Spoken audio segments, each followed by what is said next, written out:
یہ کہیں نماز پڑھو تو نماز پڑھنے کا نام دین ہے، یہ بلائے کسی کو تو آنے کا نام دین ہے، یہ کسی کو بھیجے تو جانے کا اسی کا نام دین ہے، یہ کہیں رات کو بستر پہ سونا ہے تو اب تھر تھرا کر جا کر بستر پہ لیٹنے کا نام دین نہیں ہے، سونے کا نام دین ہے۔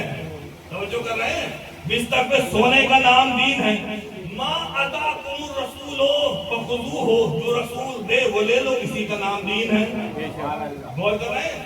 جو رسول دے وہ لے لو، اسی کا نام دین ہے۔ یعنی رسول کوئی بے دین چیز تو نہیں دیں گے، جھوٹ تمہیں دیں گے نہیں، فریب تو تم کو دیں گے نہیں، جو دیں گے وہ کیا ہوگا؟ وہ دین ہوگا۔ تو جو رسول دے وہ لے لو، جتنا دیں اتنا لے لو۔ اور کہتے ہیں جو دیں وہ لے لو، جتنا دیں اتنا ہی لے لو۔ اگر ایک دیں تو ایک لے لو، دو دیں تو دو لے لو۔ بڑا جملہ آپ نے خدمت میں عرض کیا، اگر دو دیں تو دو لے لو، ایک دیں تو ایک لے لو خاموشی سے۔ یہ کوئی جو ہے وہ تبرک نہیں ہے کہ میرے بھائی کا بھی، میرے چھوٹے بھائی کا بھی، میرے ابا کا بھی، ان کا بھی دے دو۔ توجہ کر رہے ہیں؟ ان کا بھی دے دو، ان کا بھی دے دو۔ جو رسول دے جتنا دے، ایک دے تو خاموشی سے ایک ہی لے لو، دو دے تو خاموشی سے دو ہی لے لو، چوچلا نہ کرو، دو لے لو۔ اب اگر رسول کہے کہ میں تمہیں دو چیزیں دے رہا ہوں،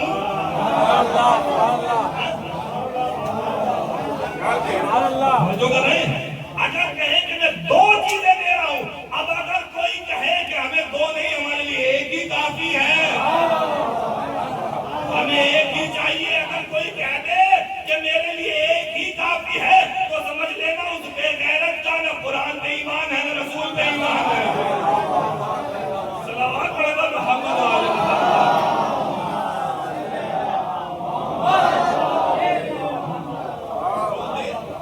جتنا دے اسی کا نام دین ہے، جتنا دے اس لینے کا نام دین ہے۔ اس لیے کہ جھوٹ فریب مکاری نہیں دیں گے، یہ جو دیں گے وہ دین ہوگا۔ تو دین ہے امر، دین امر ہے، صاحب امر وہ جس کا دین پر اختیار ہوگا، جس کا دین پر اختیار ہوگا۔ اب آئیے پھر چلتا ہوں قرآن کی طرف۔ اب یہ الفاظ ہے سورہ طلاق کے، ارشاد ہوا، سورہ طلاق کے الفاظ ہے، ارشاد ہوا ذالک امر اللہ ہے۔ دیکھیں اسی پر میری گفتگو رہے گی۔ ذالک امر اللہ ہے قد انزل اللہ الیکم، کہا میں نے یہ جو قرآن تمہاری طرف نازل کیا ہے، ذالک امر اللہ، یہ قرآن میرا امر ہے۔ اور جو قرآن کیا ہے؟ امر ہے، قرآن امر ہے۔ تو اب صاحب امر وہ ہوگا کہ جس کا قرآن پر اختیار ہوگا، جس کا قرآن پر اقتدار ہوگا، یعنی بدن میں اور سر میں جدائی ہو جائے، جس کا قرآن پر اختیار ہو، جس کا قرآن پر اختیار ہو۔ قرات کرنے والے کو وارث قرآن نہیں کہتے ہیں، قرات کرنے والے کو وارث قرآن نہیں کہتے، قرات کرنے والے کو تو قاری کہتے ہیں۔ صاحب امر کون ہوگا؟ صاحب جس کا قرآن پر اختیار ہوگا۔ ارے جو منبر پر آ کر قرآن پڑھے وہ قاری ہوتا ہے، جو نوکے نیزہ پہ قرآن پڑھے وہ وارث قرآن ہوتا ہے۔ جس کا قرآن کیا ہے؟ قرآن امر ہے، ذالک امر اللہ، یہ قرآن میرا امر ہے۔ تو صاحب امر جس کا قرآن پر پورا اختیار ہونا چاہیے، پورا اقتدار، پورا غلبہ ہو قرآن پر۔ توجہ، کون صاحب امر؟ جس کا قرآن پر اختیار۔ اب قرآن کیا چیز ہے؟ اسے قرآن پر اختیار ہونا چاہیے۔ ہمارا قرآن پر اختیار ہے، کیسا اختیار ہے؟ کام الٹا بھی پڑھ لیتے ہیں، سیدھا بھی پڑھ لیتے ہیں، ادھر سے بھی پڑھ لیتے ہیں، ادھر سے بھی پڑھ لیتے ہیں، بیچ میں ایک لفظ بول دیا پورا سورہ پڑھ لیں۔ ہمارا قرآن پر بڑا اختیار ہے۔ یہ ہے اختیار قرآن کا؟ اسے کہیں گے اختیار ہے قرآن کا؟ نہیں۔ اختیار کا مطلب ہے، اختیار کا مطلب یہ ہے کہ جو قرآن کہے وہ کر کے دکھاؤ۔ توجہ کہیں، جو قرآن کہے وہ کر کے دکھاؤ۔ اب قرآن نے کیا کہا؟ کیا کہا قرآن نے؟ اب یہ الفاظ ہیں سورہ بنی اسرائیل کے، سورہ رات کے الفاظ ہیں. ارشاد ہوا کہ قرآن کیا چیز ہے. دیکھیں کیا چیز ہے قرآن. ارشاد ہوا لو انا قرآنا سیرت بہ الجبال او قطعت بہ الارض او کلم بہ الموتى. اللہ نے فرمایا کہ یہ میرا وہ قرآن ہے کہ جس کے ذریعے سے پہاڑ چلائے جا سکتے ہیں. سمجھے گا قرآن کیا ہے. قرآن کیا ہے کہ جس کے ذریعے سے پہاڑ چلائے جا سکتے ہیں. یہ قرآن میرا وہ ہے کہ جس کے ذریعے سے زمین کو سمیٹا جا سکتا ہے. جو فاصلے ہیں اس کو سمیٹا جا سکتا ہے. یہ میرا وہ قرآن ہے کہ جس کے ذریعے سے مردہ زندہ ہو سکتا ہے. مردہ زندہ ہو سکتا ہے. تو اگر آپ کا قرآن پر اختیار ہے تو اب پہاڑ کو چلا کے دکھاؤ. بڑا میں نے جملہ کہا ہمارا بہت بڑا قرآن پر اختیار ہے. تو قرآن اختیار اگر ہے, میں کہوں میرا موبائل پر پورا اختیار ہے. کیا اختیار ہے؟ موبائل سے کیا کام ہوتا ہے؟ کا کال میں عملی کا بات کر سکتا ہوں. عملی کا میں جو بیٹھا ہے میں یہاں ہندوستان میں دکھا سکتا ہوں کیونکہ میرا موبائل پر اختیار ہے. تو ٹھیک ہے میں کر کے دکھا دوں گا. اب قرآن یہ کہتا ہے کہ اس کے ذریعے پہاڑ ہلائے جا سکتے ہیں, چلائے جا سکتے ہیں. تو چلا کے دکھاؤ. بہت بڑی خاموشی ہے. بھائی قرآن پر اختیار ہے, میرا پورا یاد ہے, ادھر سے میں پڑھوں. ارے کر کے دکھاؤ نا. پہاڑ چلا کے دکھاؤ. اس قرآن کے ذریعے زمین کو سمیٹا جا سکتا ہے. سمیٹ کر دکھاؤ. سمیٹ اگر تم قرآن کے وارث ہو تو زمین کو سمیٹ کر دکھاؤ. یہ حج کرنے کیوں جہاز پر جاتے ہو, کیوں گاڑیوں میں بیٹھتے ہو, کیوں کاروں میں سوار ہوتے ہو, ادھر قرآن پڑھو, زمین کو سمیٹ دو. زمین کو سمیٹ کر دکھاؤ. پتا چلا یہ دعویٰ ہے قرآن کا. توجہ, دعویٰ ہے قرآن کا. قرآن ہے امر. اب یہ کام وہی کرے گا جو اولی الامر ہوگا. جو اولی الامر, اصلی اولی الامر, اصلی جو بھی یہ کام کرے گا وہی اولی الامر ہوگا. اب یہی وجہ ہے جب یہ 5 نور اکٹھا ہو کر مباہلے میں چلے ہیں. سب سے عیسائیوں میں سب سے بڑا پڑھا لکھا تھا, اس نے ان 5 چہروں کو دیکھ کر کہا انی لارا وجوہا, ان سے نہ ٹکرانا, اس لیے کہ ایسے چہرے دیکھ رہا ہوں اگر اشارہ کرے پہاڑ چلنے لگے.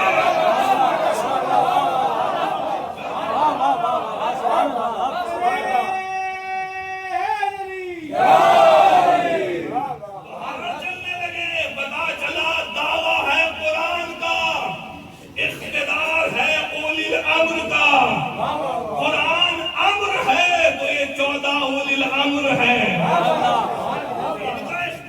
ان کا اختیار ہے کہ اس قرآن سے پہاڑ چلائے جا سکتے ہیں. یہ وہ قرآن ہے کہ جس کے وسیلے سے, جس کے ذریعے سے زمین کے فاصلوں کو سمیٹا جا سکتا ہے. سمیٹو قرآن کی.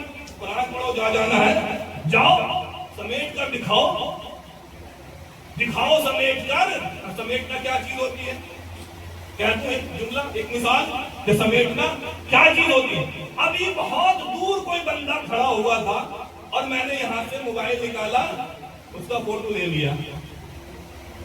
تھا بہت دور, لیکن جب میں نے زوم کیا تو بالکل قریب آ گیا. جو کر رہے ہیں زوم کر کے بالکل اچھا موبائل سے بالکل قریب آ گیا.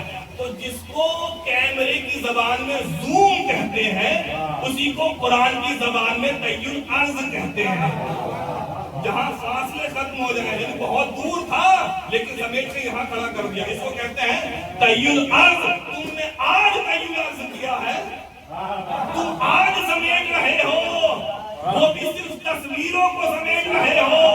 ارے تمہارے پاس تھوڑا سا علم ہے, میں نے پہلے کہا تھا تھوڑا سا علم ہے. جب تمہارے پاس تھوڑا سا علم لے کر تصویروں کو سمیٹ سکتے ہو تو جن کے پاس کائنات کا علم ہے اگر وہ حقیقتوں کو سمیٹ دے, وہ حقیقتوں کو سمیٹ دے, اپنی تصویر کو سمیٹ سکتے ہو تو جس کے پاس کل علم ہوگا وہ روحوں کو سمیٹے گا. بے شک بے شک. تو صاحب جس کا سمیٹ کر دکھاؤ. توجہ, اس زمین کو اس قرآن کے ذریعے سے زمین سمٹ جاتی ہے. سمیٹ کر دکھاؤ. اب یہ قرآن کا دین ہے. سب قرآن کو پڑھتے ہیں, سب کہیں گے قرآن میں ایسا ہے تو کر کے دکھاؤ نا. اب کسی کے پاس ہے دلیل ہے, کسی کے بس جب دعویٰ ہے تو دلیل بھی تو ہونی چاہیے نا. زمین کو سمیٹ کر دکھاؤ. ہاں ہے, ہمارے پاس دلیل ہے. اس لیے ہر مشکل کا حل علی والوں کے پاس ہوتا ہے. ہمارے پاس دعویٰ بھی ہے, دعویٰ قرآن کا ہے, دلیل ہمارے پاس ہے. اب جب اللہ کو بھی پتا تھا, رسول کو بھی پتا تھا کہ خیبر بغیر علی کے فتح ہی نہیں ہوگا, بغیر علی کے فتح نہیں ہوگا, تو رسول اللہ نے کیوں فرمایا یا علی آپ وہیں رہیں, آپ مدینے میں رہیں, خیبر میں نہ رہیں, آپ مدینے میں رہیں. کیوں فرمایا کہ آپ مدینے میں رہیں؟ اس لیے کہ کچھ بتانا تھا, کچھ دکھانا تھا, دنیا کو کچھ دکھانا تھا. اس لیے کہ قرآن کا دعویٰ ہے کہ اس کے قرآن کے ذریعے سے زمین کو سمیٹا جا سکتا ہے. اب جنگ خیبر میں علی ہے مدینے میں, تو خیبر میں پہنچے کیسے؟ خیبر میں رسول نے کہا نادے علی مظہر العجائب, علی مدینے میں, علی مدینے میں. تو علی ہوا میں اڑ کر نہیں پہنچے تھے, علی نے ارادہ کیا, آسمان سمٹ گئی.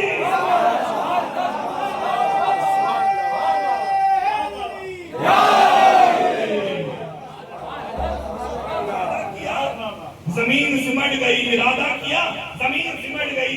یہ وہ قرآن ہے جس کے ذریعے سے پہاڑ چلائے جا سکتے ہیں. اس قرآن کے ذریعے سے زمین کو سمیٹا جا سکتا ہے, زمین کو سمیٹا جا سکتا ہے. زمین سمیٹنے کا کیا مطلب ہے؟ ابھی آپ وہاں بیٹھے ہوئے, ابھی میں اس قالین کو سمیٹ دوں تو وہاں والے یہاں آ جائیں گے. تو سمیٹنے کا نام, اس فاصلے کو ختم کرنے کا نام قرآن سے فاصلے ختم ہو سکتے ہیں. تیسرا قرآن نے کیا کہا؟ او کلما بہل موتا, مردوں سے کلام ہوتا ہے. مردے زندہ ہوتے ہیں کس کے ذریعے؟ قرآن سے. ٹھیک ہے, قرآن سے مردہ زندہ ہوتا ہے, چلو زندہ کر کے دکھاؤ. آپ کہتے ہیں نا ہمارا قرآن پر اختیار ہے, گھر سے بھی پڑھ دیں, آنکھ بند کر کے پڑھ دیں, ہمارا قرآن پر اختیار ہے. تو اگر اختیار ہے تو قرآن مردہ کو میرے ساتھ قبرستان میں چلو, ساری رات قرآن پڑھو, کرو کسی کو زندہ. قرآن پڑھتے پڑھتے نوبت یہ آ جائے گی کہ تمہارا قرآن پڑھنا پڑے گا,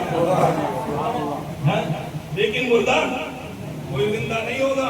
اور یہاں تک کہ جب کوئی حالت احتضار میں ہوتا ہے نا, آخری ٹائم پہ ہوتا ہے, تو اس وقت مولانا کو بلایا جاتا ہے کہ ذرا قرآن پڑھ دیجیے, سورہ یاسین پڑھ دیجیے. کیوں کہ فلاں صاحب کی روح قبض نہیں ہو پا رہی, توجہ, روح قبض نہیں ہو رہی, لہذا قرآن پڑھ دیجیے.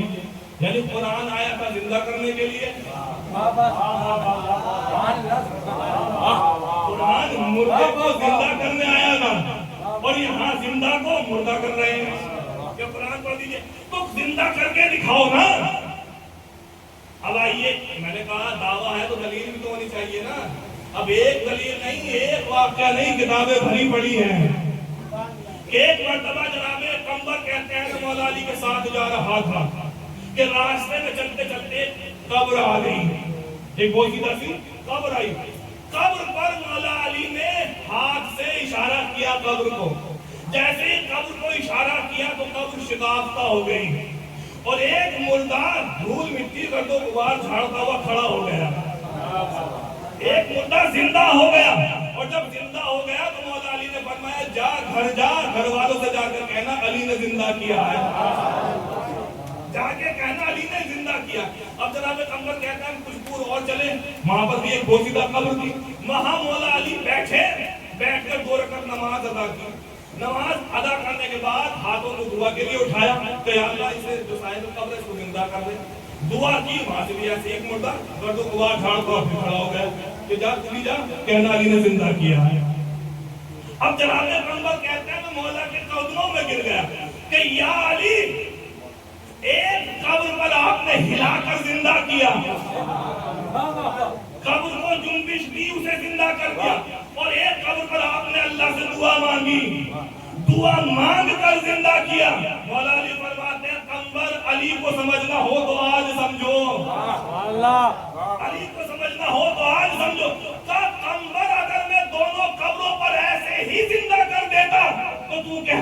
علی خدا ہے، علی خدا ہے۔ اور اگر دونوں قبروں پر میں ہاتھ پھیلا کر دعا مانگتا تو تو کہتا ہمارے جیسے ہیں، ہمارے ہی جیسے ہیں، دعا مانگ کر زندہ کرتے ہمارے جیسے ہیں۔ اسی لیے آج میں نے تجھ کو بتا دیا کہ میں علی نہ تو خدا ہوں اور نہ خدا کے سوا کسی غیرے کا محتاج ہوں، میں علی وارث قرآن ہوں۔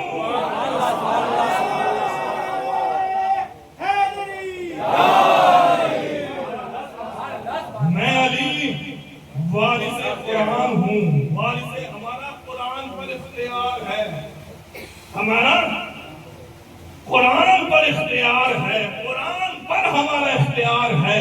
تو وارث اولی الامر کون ہوگا؟ جس کا قرآن پر اختیار ہوگا۔ اس لیے قرآن امر ہے، صاحب امر جس کا قرآن پر اختیار ہو، پورا کا پورا اختیار۔ اور قرآن کا کمال کیا ہے؟ زمین سمٹ جاتی ہے۔ عاصم بن برقیہ اگر آپ قرآن میں پڑھیں گے، عاصم بن برقیہ تھے جس کے بارے میں اللہ نے کہا کہ ان کو قرآن کا تھوڑا سا علم تھا۔ اگر پڑھوں تو بہت تفصیلی واقعہ ہے۔ اللہ نے کہا تھوڑا سا علم تھا کس کے پاس؟ عاصم بن برقیہ کے پاس۔ کس کا علم؟ قرآن کا تھوڑا سا علم۔ انہوں نے چشمے زدن میں تخت بلقیس بہت دور سے منگا لیا تھا۔ کس کی وجہ سے؟ قرآن کے علم کی وجہ سے۔ اب ایک بندہ ہمارے چھٹے امام کے پاس آ گیا،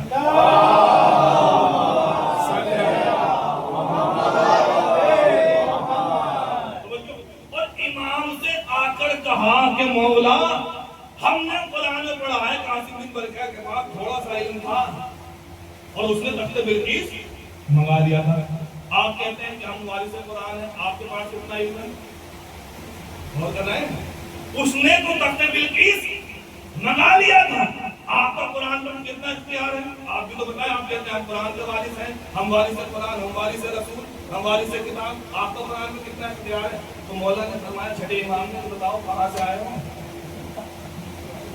کہاں سے آئے ہو؟ تو بولا میں کوفے کا رہنے والا ہوں، یہاں پر مدینے میں مجھے کام تھا، یہی مسئلہ لے کر آپ کے پاس بھی آ گئے، زیارت بھی ہو جائے، مسئلہ بھی پوچھنا ہو جائے۔ کیا سارے کام ہو گئے یہاں پر؟ مدینے میں سارے کام ہو چکے، کہاں ہو چکے؟ اب کیا ارادہ ہے؟ کچھ نہیں، بس اب تو مجھے گھر جانا ہے، اب تو مجھے اپنے گھر کہاں جانا ہے؟ کوفہ جانا ہے۔ بس جیسے اس نے کہا کہ مجھے کوفہ جانا ہے، امام نے کہا کن، کتنی دیر لگی کن کہنے میں؟ کتنی دیر لگی؟ 2 سیکنڈ کن۔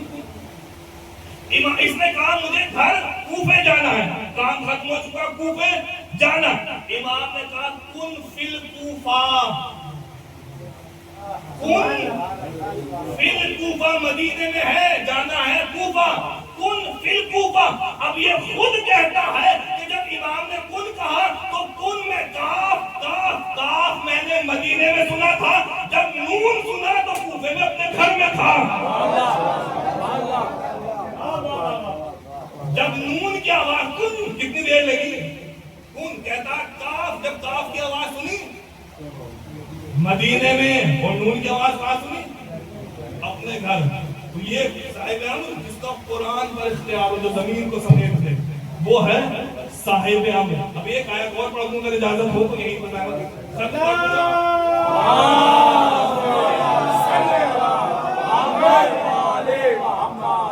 جس کا قرآن پر اختیار ہو۔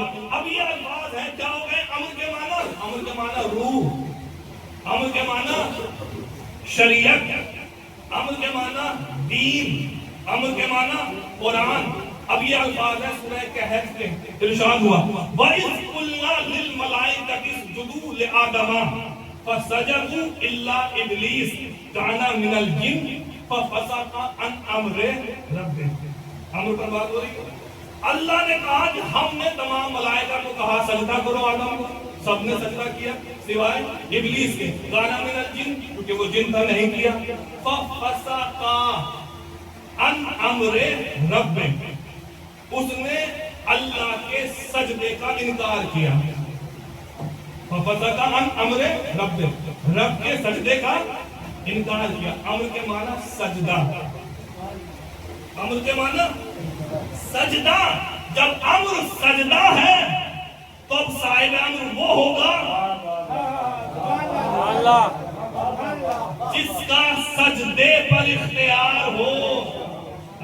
سمجھا سکا. جس کا سجدے پر اختیار ہو، اب چاہے وہ کربلا کا سجدہ ہو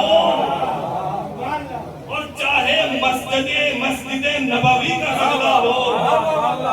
اس کو کہیں گے صاحب آپ جس کا سجدے پر اختیار ہو. سجدے پر اب رسول ہیں سجدے میں.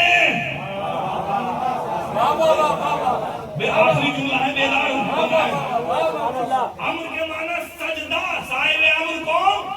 جس کا سجدے پر کنٹرول ہو، جس کا سجدے پر اختیار ہو. رسول ہیں سجدے میں، پشت پر حسین سوار، پشت پر حسین سوار. اب کہو رسول کو یا رسول اللہ سجدے سے سب اٹھائیں. سجدے پر اختیار ہو. میں سجدے میں 3 مرتبہ کہا جاتا ہے سبحان اللہ. کہو رسول سے اٹھاؤ سجدے سے سر، اٹھاؤ سجدے سے سر، اٹھاؤ سجدے سے سر. ارے کیسے اٹھائیں، کیسے اٹھائیں؟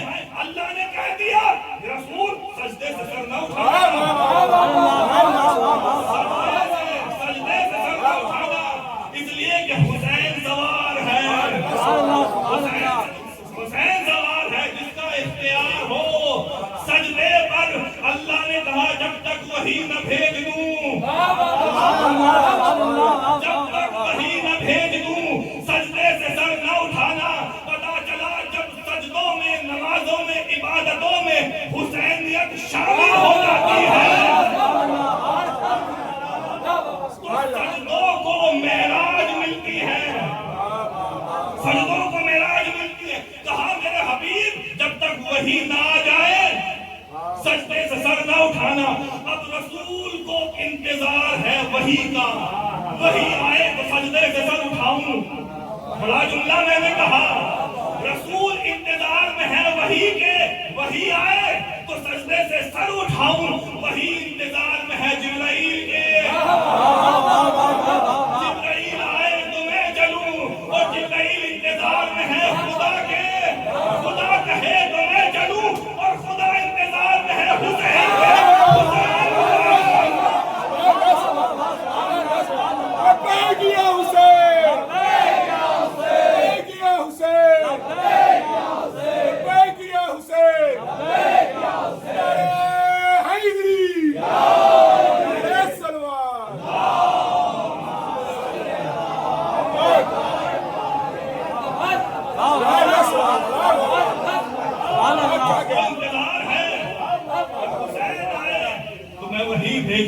حسین اترے تو میں وہی بھیجوں کا سجدے سے سر نہ اٹھانا. حسین ہے، حسین وارث قرآن، حسین وارث سجدہ ہے.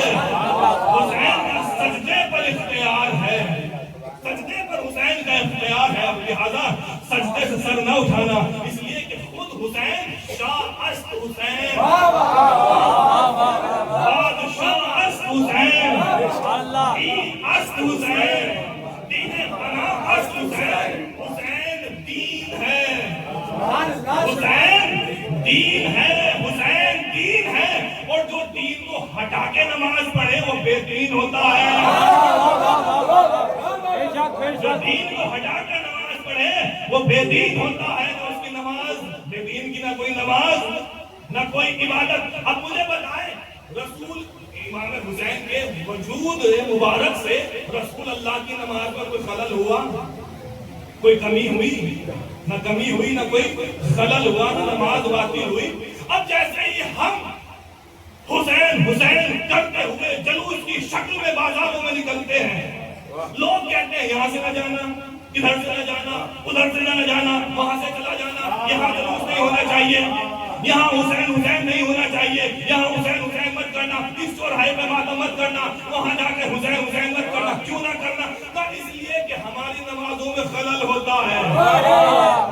حسین حسین کرنے سے تم جو حسین حسین کرتے ہو یہاں حسین حسین نہ کرنا. اس لیے کہ ہماری نمازوں میں حسین حسین کرنے سے خلل ہوتا ہے. ارے مجھے تعجب ہے تمہاری نمازوں پر. ارے جب وجود حسین سے رسول کی نماز میں خلل نہیں ہوا، جب وجود حسین سے، جب وجود حسین